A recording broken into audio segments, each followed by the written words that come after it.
નમસ્તે બાળકો, આજે આપણે ધોરણ 9 સર્વાંગી શિક્ષણ શ્રીમદ ભગવદ્ ગીતા મૂલ્ય અને સિદ્ધાંત ભાગ 2ની વાત કરવાના છે.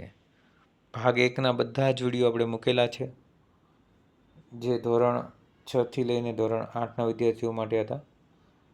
આજે આપણે જે વાત કરવાના છે એ સર્વાંગી શિક્ષણ શ્રીમદ ભગવદ્ ગીતા ભાગ 1નો પાઠ 1થી આપણે શરૂઆત કરવાના છે. શરૂઆતમાં આખી તમને પાઠની પ્રસ્તાવના આપેલી છે. મૂળભૂત ફરજો, જ્ઞાનનું સામર્થ્ય, જે પહેલો પાઠ છે તેમની આપણે અહીંયા વાત કરવાના છે. આ એકમમાં શું હશે એ પહેલાં આપણે શોર્ટમાં જોઈ લઈએ. આ એકમમાં ઋષિ વરંતંતુના શિષ્ય કૌંતેય પોતાના ગુરુને કેવી રીતે ગુરુ દક્ષિણા આપી તેની વાત છે. જ્ઞાનના સામર્થ્ય થકી કૌંતેય પોતાના ગુરુને ગુરુદક્ષિણા કરતાં પણ વધારે સુવર્ણ મુદ્રાઓ આપવામાં સફળ થાય છે. જ્ઞાની કેવા હોય, તેમનો પ્રભાવ કેવો હોય તે કૌંતેય અને રઘુરાજના પ્રસંગથી સમજાય છે. ગુરુમાં શ્રદ્ધાવાન કૌંતેય ગુરુભક્ત તો છે જ, સાથે સાથે નબળી આર્થિક પરિસ્થિતિ હોવા છતાં ગુરુ દક્ષિણા માટે આવશ્યકતા કરતાં વધારે ધન સ્વીકારવાની ના પાડનાર જ્ઞાની પણ છે. શ્રીમદ ભગવદ્ ગીતાના 7મા અધ્યાયના 17મા શ્લોકમાં જ્ઞાની ભક્ત ઈશ્વરને પ્રિય છે એવું કહેવાયું છે. આ એકમ દ્વારા જ્ઞાની કૌંતેયથી વિદ્યાર્થીઓ પરિચિત થશે. એટલે જ્ઞાનનું સામર્થ્ય કેના ઉપર આપવામાં આવ્યું છે આપણને? એક જે શિષ્ય જે સમજે છે તેમના વિશેની વાત કરવામાં આવી છે. 17મો શ્લોક છે 7મા અધ્યાયનો. તૈષામહ જ્ઞાની નિત્યયુક્ત એક ભક્તિ વિશિષ્યતે પ્રિયો હિ જ્ઞાની નોત્યથમઃ ચ મમ પ્રિય. સદા મારામાં સ્થિર થયેલો અનન્ય ભક્તિવાળો જ્ઞાની ભક્ત અતિ ઉત્તમ છે, કેમ કે જ્ઞાનીને હું અત્યંત પ્રિય છું અને તે જ્ઞાની મને અત્યંત પ્રિય છે. આ શ્લોકનો ભાવાર્થ છે કે ભાઈ જ્ઞાની વ્યક્તિ હોવો જોઈએ, અને ભક્ત પણ જ્ઞાની હોય તો પ્રભુ પણ અત્યંત પ્રિય થશે પ્રભુ માટે પણ. તો સ્ટોરીની વાત કરીએ. વરંતંતુ નામે એક તપસ્વી ઋષિ હતા. ઘણા બ્રહ્મચારી તેમની પાસે અધ્યયન કરતા.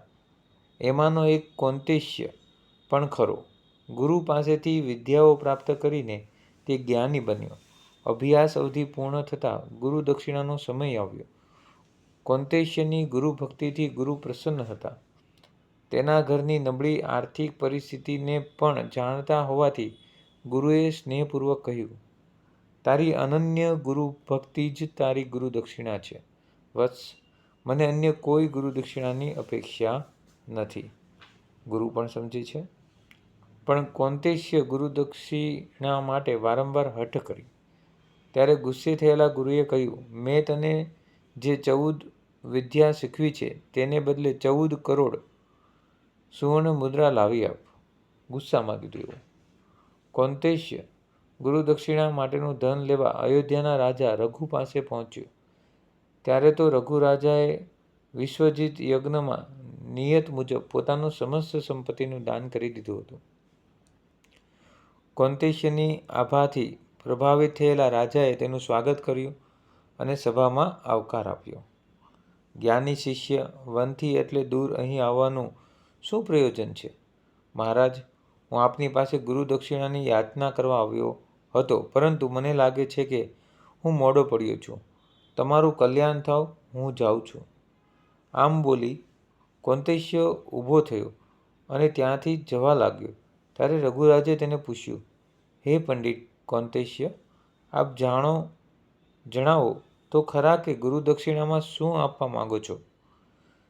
14 કરોડ સુવર્ણ મુદ્રા. પણ આ માટીના વાસણો જોઈને હવે સુવર્ણ મુદ્રા માટે મારો કોઈ આગ્રહ નથી. હે કુશાગ્ર બુદ્ધિમાન, તમે જ્ઞાનથી દેદીપ્યમાન છો. તમે મારા યજ્ઞમાં ચોથા અગ્નિ તરીકે સ્થાન શોભાવું. આપ અહીં યજ્ઞશાળામાં નિવાસ કરો. એ સમયગાળામાં હું આપનો મનોરથ સિદ્ધ કરવા માટે યથાશક્તિ પ્રયત્ન કરીશ. કૌંતેયને આમ કહી રઘુરાજે 14 કરોડ સુવર્ણ મુદ્રા માટે ધનના દેવતા કુબેર પર આક્રમણ કરીને ધન પ્રાપ્ત કરવાનો નિશ્ચય કર્યો. સાંજ સમયે પોતાનો રથ અસ્ત્ર-શસ્ત્રથી સજ્જ કર્યો અને સવારે આક્રમણ કરવાના હેતુથી રાત નિવાસ રથમાં જ કર્યો. વહેલી સવારે કોષાગારના અધ્યક્ષ રાજા પાસે દોડતા આવ્યા. તેમને આવીને જણાવ્યું કે મહારાજ, પરમ આશ્ચર્ય! રાત્રે રાજકોષમાં સુવર્ણ વર્ષા થઈ છે. નક્કી આ તો કુબેરનું જ કામ. આ વિચારે તેમને કુબેર પર આક્રમણ કરવાનું માંડી વાળ્યું. જેટલા પણ ધનની વર્ષા થઈ છે તે સઘળું ધન કૌંતેયને ગુરુદક્ષિણા માટે આપવામાં આવે. કૌંતેયને આ વાતની જાણ થઈ. આ ધન તો ગુરુને આપવાની ગુરુદક્ષિણા કરતાં ઘણું વધારે હતું. પોતાના જ્ઞાનથી જીવનમાં વિવેક અને સમતાભાવ જેમણે પ્રાપ્ત કર્યો છે તેવા જ્ઞાની કૌંતેય રાજા પાસે પહોંચ્યો અને બોલ્યો, હે રાજન, આપની આ દાનવૃત્તિ આપના કુળને શોભાવે છે, પરંતુ ગુરુદક્ષિણા કરતાં વધારે એક પણ સુવર્ણ મુદ્રા મને ન ખપે. હે શ્રેષ્ઠ શિષ્ય, આ સુવર્ણ વર્ષા આપની ગુરુદક્ષિણા નિમિત્તે જ થઈ છે. તેના પર માત્ર આપનો અધિકાર છે. હું પણ એ નહીં સ્વીકારી શકું. આ દ્રશ્ય જોઈ અયોધ્યાવાસીઓ બંનેની પ્રશંસા કરવા લાગ્યા. નબળી આર્થિક પરિસ્થિતિ હોવા છતાં આવશ્યકતા કરતાં વધારે ધન ન જોઈએ તેવો વિવેક જાળવનાર જ્ઞાની કૌંતેય અને કૌંતેયની ગુરુદક્ષિણા નિમિત્તે સુવર્ણ વર્ષા થઈ હોવાથી તેના પર માત્ર કૌંતેયનો જ અધિકાર છે તેવું માનનાર રાજા ધન્ય છે. છેવટે બાકીનું ધન પણ ગુરુ વરનતંતુને જ અર્પણ કરવાના નિર્ણય સાથે કૌંતેય અને રઘુરાજ સંમત થયા. આ સુવર્ણ રાશિને આશ્રમ મોકલવામાં આવી. કૌંતેય રઘુરાજને ઇષ્ટ આશીર્વાદ આપી વિદાય લીધી. તો આની ઉપરથી તમને સાર મળે છે, તેઓ સદા મારામાં સ્થિર થયેલા અનન્ય ભક્તિઓના જ્ઞાની ભક્ત અતિ ઉત્તમ છે, કેમ કે જ્ઞાનીને હું અત્યંત પ્રિય છું અને તે જ્ઞાની મને અત્યંત પ્રિય છે. આવો પહેલો પાઠ જે બહુ મહત્ત્વનો અને બાળકો માટે અતિ પવિત્ર અને અતિ જાણવાલાયક પાઠ હતો. આવી રીતે બીજા પાઠમાં આપણે પાછા મળીશું અને